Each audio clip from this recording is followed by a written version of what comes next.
how to update Discord on PC. So that is what I'm going to show you guys in this super quick and easy tutorial. So let's get into it.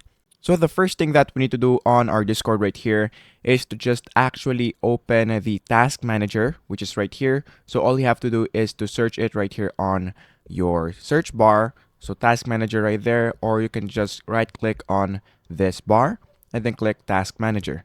Now once you do that, this will open wherein you will see your Discord.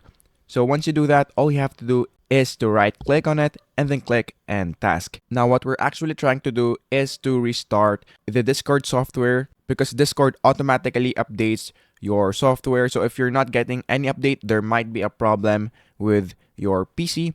So once you have ended the task of Discord, you can just click and restart your computer or laptop right here. So just click this and then click restart.